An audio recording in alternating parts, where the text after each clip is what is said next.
especially that it's in a university forum. It reminds me of what Italian author Antonio Gramsci once said about the special relations between intellectuals, students, and the oppressed. He said it's a special relationship between those who think because they suffer and those who suffer because they think. And I would like to pay tribute because I believe that the younger generation today should take the historical initiative, and I always invite students not to allow my generation to colonize their generation, not to allow my generation to colonize the future.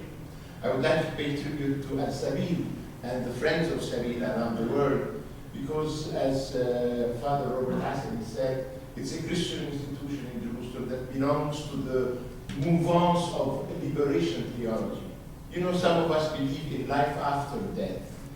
Liberation theology also believes in life before death and wants to give a purpose and a meaning to our life by trying to improve and better the world we have inherited.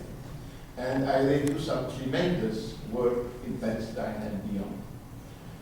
Ladies and gentlemen, as Robert has said, my visit coincided with some negative statements made by authoritative figures in the political establishment in Canada.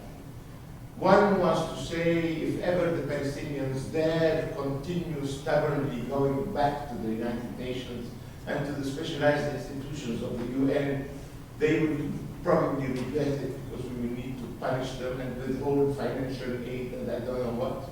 And another statement by another authoritative figure that has qualified the anti-apartheid week in different university campuses as an anti-Semitic exercise. My response, Robert, to that type of statement is the following.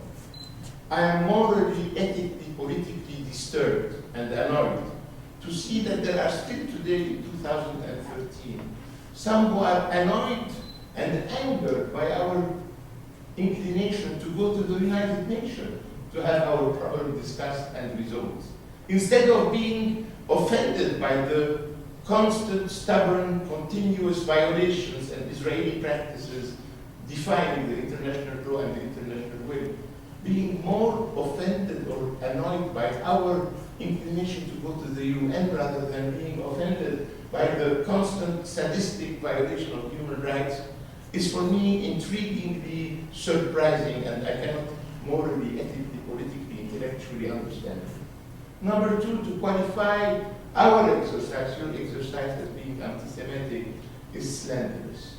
I believe we Palestinians, because of universal principles, we are against any form of discrimination, religious, ethnic, or otherwise, but also out of self-interest. We are against anti-Semitism for a variety of reasons. One, I believe that if the Jews were the direct victims of anti-Semitism, we, the Palestinians, were the indirect victim of anti-Semitism. Without Hitler, without Nazi barbarity and atrocity, Zionism would have remained a minority tendency within Jewish communities. I don't know how many of you know that until 1993, which is the date of the accession of Hitler to power in Berlin, Zionism was a minority tendency within Jewish communities around the world and maybe in Europe. And it's Hitler, his ideology, and then his atrocity that pushed many Jews into the arms of Zionism and gave Zionism a sort of sympathy that Israel thinks have given it immunity vis-à-vis legitimate criticism around the world. So we are the indirect victims of anti-Semitism.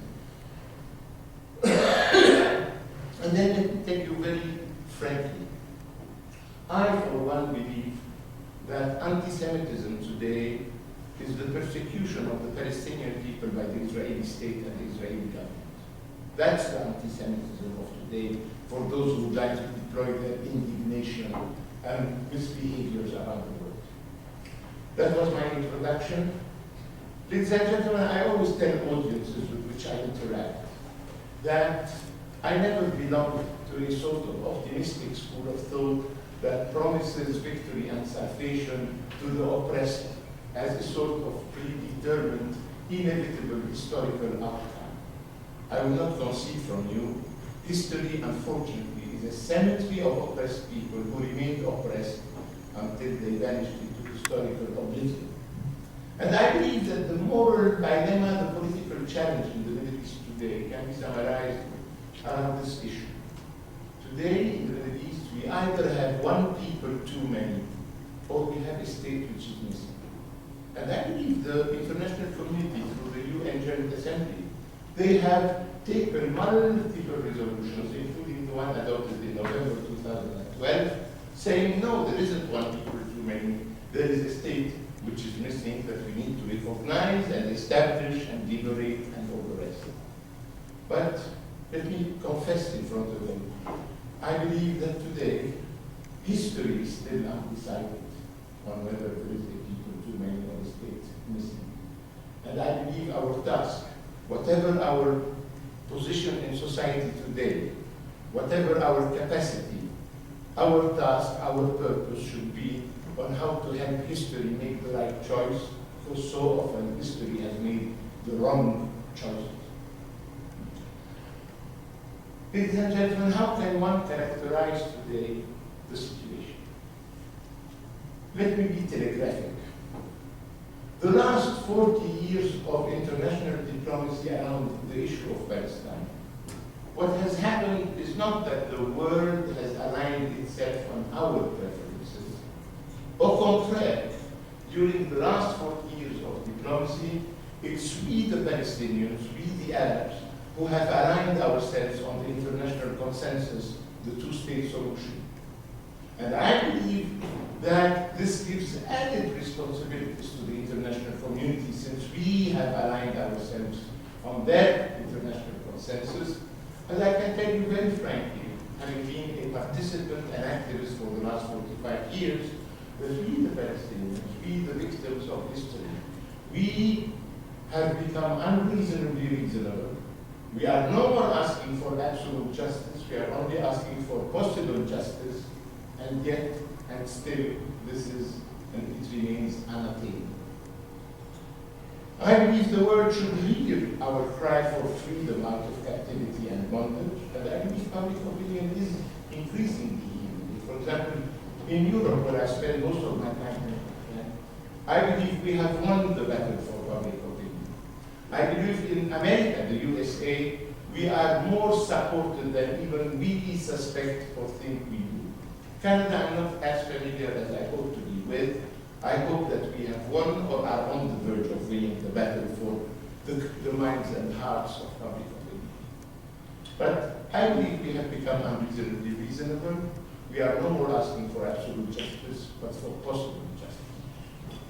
So my first remark, it's us that have aligned ourselves on the international consensus, and it's not the world that has endorsed, adopted, and aligned itself on our preference. My second remark, ladies and gentlemen, is concerning the peace process. And I'm known in Palestinian circles to be a peace enthusiast. I will not concede with you that I have joked often with Norwegian friends by telling them through the Oslo back channel, if we haven't yet put Palestine fully on the map, it has put Norway on the map. And many around the world were intrigued how such a teeny country could play the diplomatic roles so in disproportion with its geographic size and demographic weight. And I often, talking to European interlocutors, I tell them, Europe is still an actor in search for a role. We in the Middle East, we have a role in search for an actor. If we could merge the role in search of the actor and the actor in search of a role, we might all live less unhappily ever after. And I want you to know that Europe is irritated that it was relegated to the role of payer and not player in the geostrategic configuration. Concerning the peace process, let me tell you that it's the process that became durable instead of peace becoming lasting and firm. It's almost as though the process became a purpose of its own, a finality on its own, and it became a durable process rather than achieving the desirable, permanent, lasting, final peace. And let me tell you, ladies and gentlemen, during those 20 years of theoretical peacemaking, what we have witnessed on the ground was not the withdrawal of occupation, but rather the expansion of occupation during the theoretical years of peacemaking through the elastic growth of these illegal settlements. So the reality is bleak. My third remark as a diplomat is that the Arab world, through the Arab League, had a summit of its own in 2002 in Beirut. And the Arab world, from Morocco to Muscat in Oman, from the Atlantic Ocean to the Indian Ocean, they all, the 22 states, adopted an Arab peace initiative, which was to begin with a Saudi initiative which enjoyed Palestinian blessings, and it became the Arab Peace Initiative, which on the territorial level stipulated that if Israel withdrew out of the 67 expansion, we the Arabs are ready to recognize Israel in its pre-67 existence. So, as a practitioner of diplomacy, and in a very clinical manner, without saying what I think and what I hope and what I dream of, today, my friends, in a clinical fashion, one has to admit that if we have a diplomatic impasse, and we have a diplomatic impasse, it is due not to an Arab rejection of Israeli existence. It is due to an Israeli rejection of Arab acceptance because they don't want to comply with the territorial prerequisite, which is withdrawal. That's the reason of the impasse. Contrary to the brainwashing campaign for 60 years, the Arabs are fanatics who don't want to recognize us, blah, blah, blah. Today, we being unreasonably reasonable, we are ready, even though we might consider Israel the result of an injustice, but an injustice that has succeeded. But there is a limit to how much injustice you are ready to live with. Yet, the diplomatic impasse today is due to an Israeli rejection of Arab acceptance because they don't want to comply with the territorial prerequisite, meaning withdrawal. And these are simple facts that need to be having repercussions, to be irrigated around, and to enrich the debate, often vociferous and vehement, and where you see more passion than compassion, etc., around the world. The peace process again. I, for one, ladies and gentlemen, believe that the peace process had two major flows. Two major flows. The first flow was that too much was left to the local belligerent parties to sort it out. And since we are speaking of two asymmetrical players, where there is this manifest imbalance of power, unfortunately, Israel was constantly tempted to dictate the ceiling of the possible, the ceiling of the permissible, and the pace, if any, of progress. And the Israelis thought that peace, yes, should be a compromise, but a compromise between the domestic poles in Israeli politics, a compromise between Labour and Likud, between Shimon and Sharon, between Bibi and Barak, between Livni and Lieberman. Stand apart. It doesn't work that way.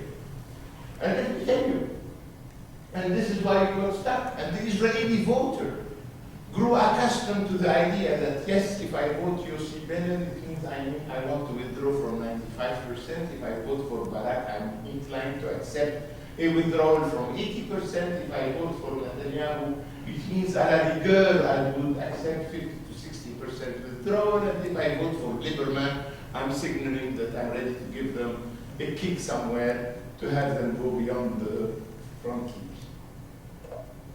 If you remember, and some of you are too young to remember because you might not have been born, when Saddam Hussein occupied Kuwait, nobody said, let's make a referendum in Iraq to see how much percentage Iraqis are ready and willing to withdraw from, or how many consider Kuwait to have been a province of the Iraqi historical territory. Everybody sent an unequivocal message, you need to withdraw. The explanation then was, yeah, Kuwait had oil. That was the explanation why the world had an incentive to intervene assertively. Well, ladies and gentlemen, I have news for you. We happen to have oil, olive oil, which means that we too have rights, even though we might not have that other oil. So, the flow was, too much was left to the local belligerent parties to sort it out. The second flow, emanating from the first, was what I call the self-inflicted impotence of the key players in the international system. Self-inflicted impotence. And I joke often, but my jokes are usually painful, that each time America, the only remaining superpower, promises us pressure on the Israelis, it looks as though the USA has the political weight of Luxembourg or Liechtenstein. And with great pain, I have to tell you that Obama has lost 5 political battles in his confrontation with Netanyahu. You remember, he started his mandate, his first mandate, in a promising manner. I was posted, Crystal and I were posted in Washington in 2007-8 when he was running for a presidential election and not yet seen as a credible contender. And people on the lecturing circle would ask me, Ambassador Safieh, what do you think of the candidate Barack Obama? And I would answer usually, as a diplomat, I'm supposed to exercise self-restraint, but my wife believes that Obama is reawakening American idealism. Obama is the ideal candidate to reconcile America with itself, to reconcile America with the world. And you remember, as soon as he was elected, he visited Istanbul, then Cairo, delivered very promising speeches, speaking about the necessity of turning the page and opening a new chapter, and then the retaliation in Washington occurred. He was already vulnerable, had 2 wars to handle, an economy in poor shape. He was isolated in Washington, being relatively a newcomer, and caved in to a Netanyahu, who, according to Haaretz, when he lands in town in Washington, repeats to his entourage, saying, I'm stronger than that man in the White House, and always goes out to prove it. Now, let me tell you, my friends, that was my message when I was in America, and that was my message now that I was touring Canada for a lecturing tour. American society, but so is Canadian society, are fascinating societies. America, or Americans, are a nation of nations. They are the world en miniature. Every possible continent, country, civilization, and culture is represented within American society, just as one can apply that also same principle to Canadian society. What does this imply? I always say we live no more in the bipolar world in which I personally grew up in, where you have 2 superpowers competing, and being the third world, you are a specialist now in Iran, where you have 2 superpowers competing, and being the third world opted for the policy of non-alignment out of fear of possible superpower collision or collusion. Now it's no more the bipolar system. We don't have superpower rivalry, and I believe non-alignment should be what characterizes American foreign policy and Canadian foreign policy vis-à-vis regional conflicts. Why? Because, my friends, Canada being a nation of nations, where every ethnicity in the world is represented, unnecessarily aligning Canadian position on one belligerent party, especially if that party is the aggressor, the occupier, and all the rest, not only does it antagonize all the players in the regional conflict, as it does today, and the degree of respectability, credibility, and lovability of Canada today is not very high for positions adopted and irresponsible statements that are irrigated around. Not only such an alignment on one belligerent party in a regional conflict antagonize, offend, and alienate all the other players in the regional area, but it also offends, antagonizes, alienates, and ghettoizes a domestic component of the national social fabric of Canadian society itself. In America, I would repeat to different audiences that it must not have been easy to be a Palestinian American or an Arab American or a Muslim American because of this uncomfortable feeling that your country of adoption is insensitive to the suffering and aspiration of your country of origin. So I believe there is some soul searching to be done here in Canada. And speaking to my Palestinian community, for example, here in Canada during this tour, and by the way, Father Robert Assali might be angelic, he can be also with his Cathy Slade Drive, speaking to multiple audiences every day from morning to evening. When addressing leaders of the Arab Canadian community, I would tell them the following. I would tell them, you have the privilege of living in what is called today the multicultural society. And in that type of society, we all have a window of opportunity, because today, identity and integration are not mutually incompatible. An ethnic community, an ethnic minority today, can cultivate, preserve, and propagate its own legacy, cultural heritage, while at the same time working hard to further and enhance its integration.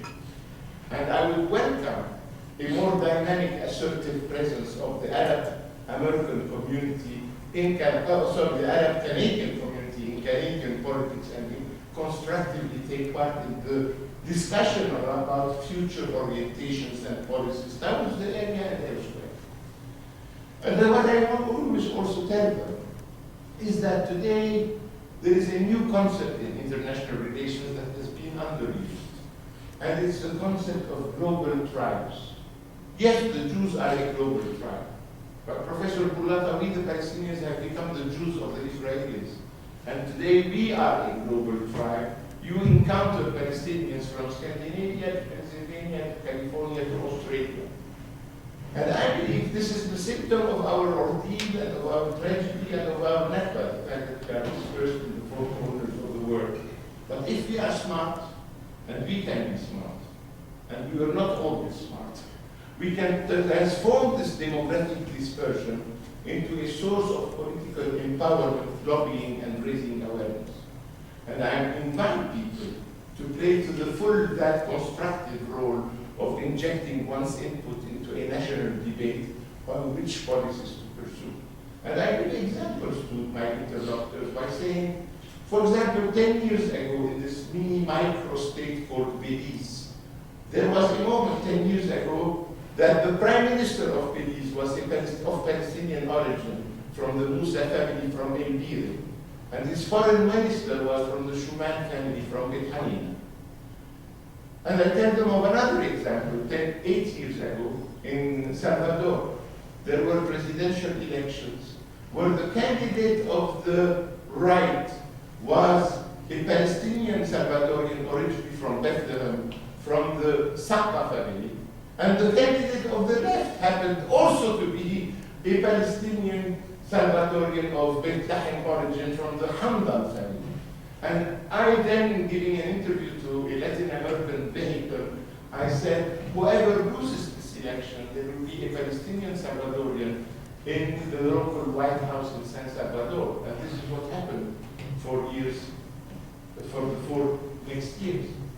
So my friends, we Palestinians should try to transform our demographic dispersion, the symptom of our tragedy and ordeal, into a source of empowerment.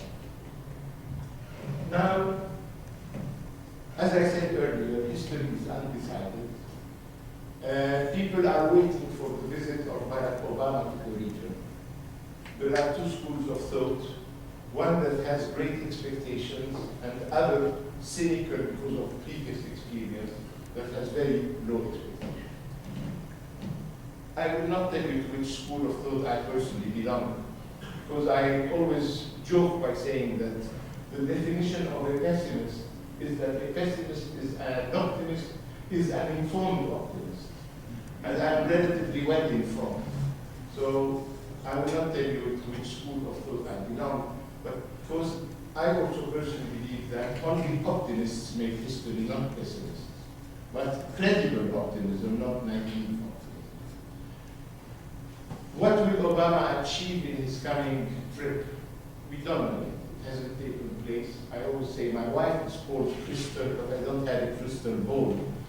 So we cannot anticipate on the results of a visit that hasn't yet occurred. And I believe that the pro-Israeli lobby is extremely powerful in Washington. The proof is that even your foreign minister from Canada thinks that he's obliged to go and do mea culpas and pledges of fidelity to the American pro-Israeli lobby in Washington, unnecessarily so, is a joke in Washington, which is not very funny, which says, do you know why Israel doesn't want to become the 51st state in the USA? And the answer is that then they will have to satisfy themselves with only 2 senators. Now they believe that they can get away with over 90 that they can take for granted. We have all witnessed in the last months, in the last weeks, the ordeal of the hearings of Senator Chuck Hagel, a very decent and a very respectable person whom I knew during my years in Washington. His crime is to have said at one moment, I am an American senator, not an Israeli senator, and I'm obliged to defend American national interests, not Israeli national interests. And he said that it seems to me that there is a powerful lobby on Capitol Hill that is intimidating the lawmakers on Capitol Hill. And I believe that this description is extremely clinical and accurate. Unfortunately, he was subjected to the most atrocious public exercise in arm twisting, with advice coming from the White House to show flexibility with the principles you had announced. That these are the realities of power. So history is undecided, it's in the making.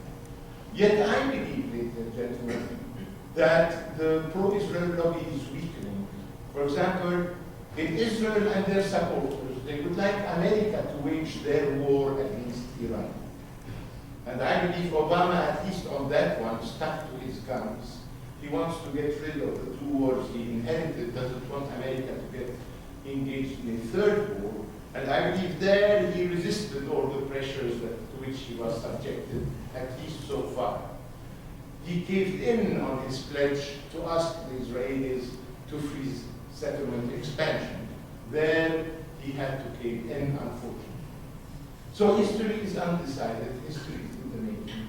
But I believe one of the optimistic factors for the future is what I call the moral crisis within Jewish communities in Europe and even in America.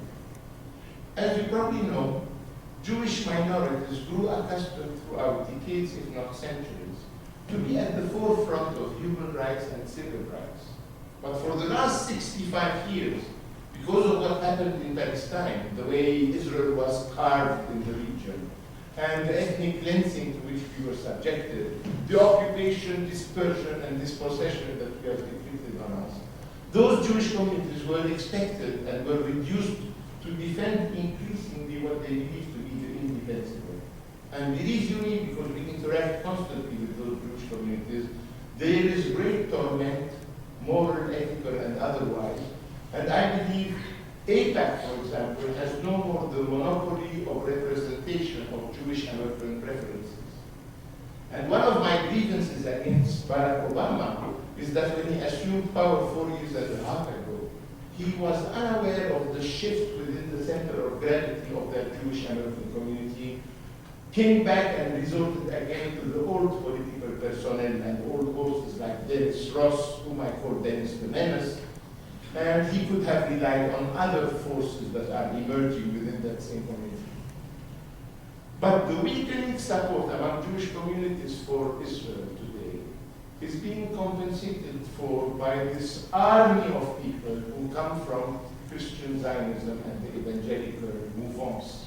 And I, as a Christian Palestinian, I feel ashamed of that phenomenon, because I believe they have a delirious theology, very questionable political positions, and as I said often to my friend Robert Hassani, each time I hear them speak, I feel the need to defend the innocence of God. You know, God is totally innocent of this verbiage, of this delirious verbiage. So unfortunately, Christian Zionism is today coming to the rescue of Israeli colonial enterprise. And the theory, ideology, and theology is very shallow. We have to support Israel. Israel is always right. This is the divine will for the chosen people on the promised land. And I always answer that by saying, I grew up being told that God is not a real estate agent. God is surely not guilty of favoritism, clientelism, and nepotism. And you transform God into a not very appetizing, inspiring image. And let me tell you, we grew up being taught that God created men and women after his own image. Many people are today recreating a God after their own image, which is absolutely frightening. So there is an intellectual battle that I really would invite you to engage in the most noble, respectable, principled manner, because it's a must. And I believe we have not yet played our cards to the full. This is why I think that the future is more promising than the past. And I will not concede from you that I often say that even in the bleakest of moments, Palestine will resurrect. And as Mother Hasseli knows, we in Jerusalem, we have had some previous experience in resurrection. And to Israeli interlocutors, I often tell them, if there were a political will, which is today lacking, but was occupied in 1967 in 6 days, can also be evacuated in 6 days, so that you Israelis can rest on the 7th, and we can engage in the fascinating journey of nation building and economic recovery. Thank you very much.